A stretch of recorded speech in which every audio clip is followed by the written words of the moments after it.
Pega a visão do canal do Guerreiro.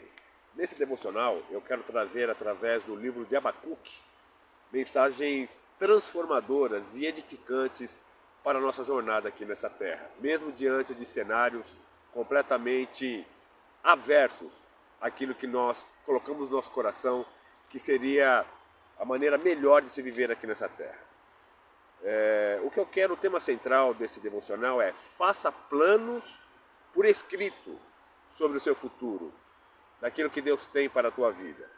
E Abacuque capítulo 2, versículo 1 está escrito: sobre a minha torre de vigia me colocarei, e sobre a fortaleza me apresentarei, e vigiarei para ver o que me dirá, e o que eu responderei no tocante à minha queixa.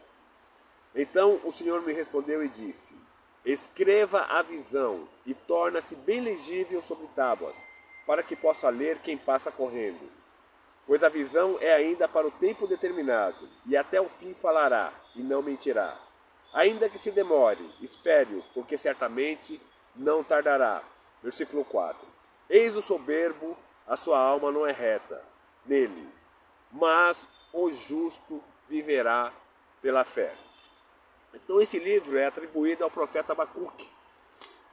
E pouco se sabe na realidade sobre a vida de Abacuque, né? Exceto que ele foi um profeta que viveu 600 anos antes de Cristo, no reino de Judá, no reinado do rei Josias e Joaquim, por volta de 600 anos antes de Cristo, mais ou menos.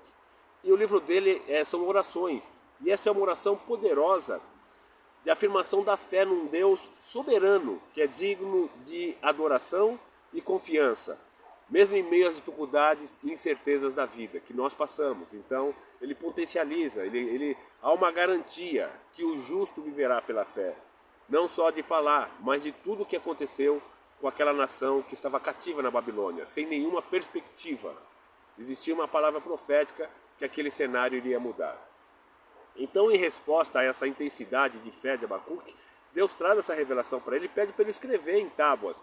É como se você estivesse... Eu me lembro quando eu fui em Santana de Parnaíba, eu fui contratado pelo MUG para levantar um grande centro automotivo ali na Avenida Tenente Marques. E ele me contratou, e numa fase muito difícil, eu tinha acabado de sair da BSCOI, eu estava tentando montar a minha empresa de centro automotivo, não deu certo, e ele me levou para aquela cidade. Eu nunca vou esquecer, porque eu não sei campanha de qual político que era, mas ele me levou para um terreno vazio, né? Um terreno vazio. E no muro do terreno, bem grandão, estava escrito assim: o trabalho tem que continuar. E eu falei: ué, você está me contratando para trabalhar onde? Ele falou: aqui. E pela graça de Deus e pela direção de Deus, nós construímos um grande centro automotivo, trouxe aos redores muitos comércios da cidade e hoje está com o seu... Da última vez que eu vi, o MUG acabou vendendo, está com a Franco Pneus. Não tenho certeza se está. É em frente a um supermercado enorme que tem lá na Tenente Marques.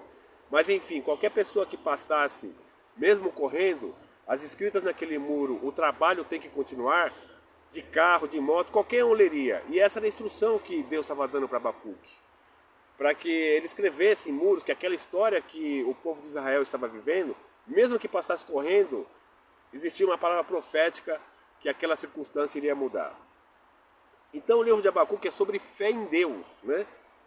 De fato nós temos que o versículo-chave de todo o livro é o Abacuque 2,4, né? Eis o soberbo, a sua alma não é reta nele, mas o justo viverá pela fé. Abacuque foi um profeta do Antigo Testamento, né? E a etimologia do seu nome não é bem clara. O nome possivelmente está relacionado com o acadiano carrapacuco, né? O nome de uma planta perfumada, ou a palavra raiz, né? Hebraica, que significa abraçar. Então, como o nome judeu tem sempre uma conotação profética sobre o cenário do que as pessoas vivem, possivelmente era abraçar a fé em Deus que ele mudaria aquele cenário. Isso aqui não está escrito, isso aqui é uma suposição minha. Então, dentre vários comentários em relação a cada situação enfrentada, no período do profeta Abacuque, eu queria destacar 3 importantíssimas, né, para você praticar na tua vida, na tua jornada. Primeiro, aprenda a viver pela fé. A fé é aquilo que nós não vimos, mas nós cremos que há de se realizar na minha vida e na tua vida, sabe?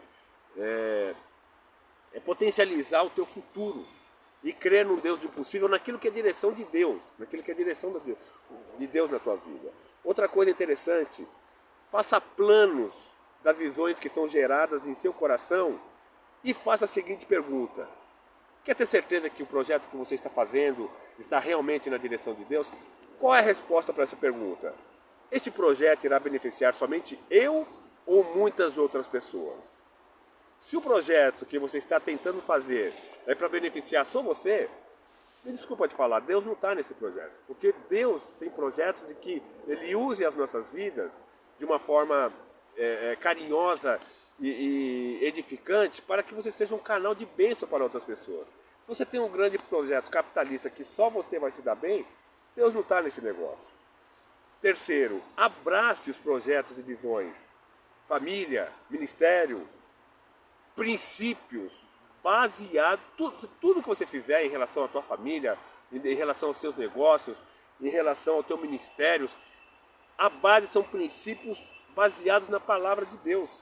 É fácil de consultar, né? É a diretriz, é o nosso aporte. Agora eu queria trazer para finalizar um dos versículos mais falados, cantados e louvados do livro de Abacuque, né?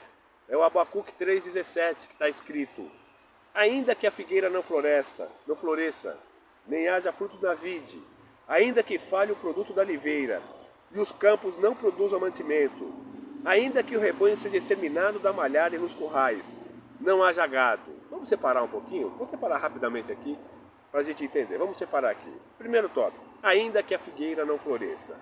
É uma das piores situações para o agricultor, né? É chegar na hora da colheita e a planta não ter frutos, né? É frustrante. Esse cenário é tão frustrante que Jesus chegou a amaldiçoar uma figueira estéril, porque fora de época ela estava toda cheia de folhas, sinalizando que teria frutos, e quando Jesus foi ver os frutos, não tinha frutos. A aparência é de que teria frutos.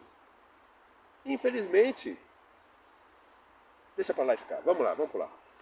2. Nem haja frutos na vide, né? Então, vide são os ramos que saem das videiras. Jesus diz que aquele que está enxertado nele e não dá fruto é cortado e lançado ao fogo. Situação terrível, semelhante ao homem que ganhou na parábola dos talentos. Um ganhou 1, outro ganhou 2, outro ganhou 5. Aquele que ganhou 1 enterrou o talento, né? Você está enxertado em Jesus como jambuzeiro brabo e não produzir nada, nenhum fruto. É muito triste, não ganha uma alma, não fala de Jesus para ninguém, não participa de nada que possa ser edificante, uma obra evangelística. Pelo amor de Deus, terrível. Olha o cenário que estava. Outra coisa também, ainda que falhe o produto da oliveira, ou em algumas versões fala ainda que o fruto da oliveira minta. O que é isso? Vamos entender o que é isso. Falhar é quando a azeitona passa pela moinha. Não sei se vocês já viram a moinha. No Jardim Getsemane tem alguns, lá em Israel tem algumas moinhas lá ainda. E não produz uma gota de azeite. Essencial para aquela época. Até os dias de hoje, o azeite é essencial. Naquela época era para o templo, era para ungir reis e profetas, era para iluminar os locais, era essencial.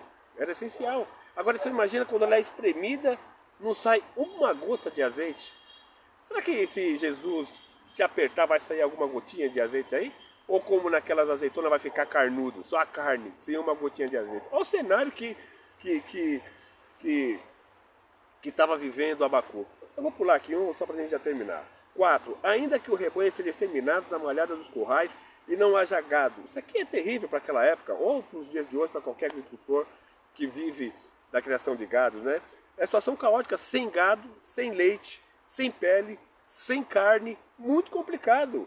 Porém, diante de todo esse cenário, é aqui que é um justo que tem a capacidade de falar isso, né? Abacuque, olhando todo esse cenário, ele fala: todavia me alegrarei. Você imagina, com tudo isso que eu te relatei, é Deus purinho, Deus olhar para ele e falar: Abacuque, você não é fraco não. Para finalizar, irmão, só tem capacidade de viver esse cenário quem vive pela fé. Circunstâncias contrárias e ainda ter fé que Deus vai mudar toda a situação. Pega a visão do canal do Guerreiro.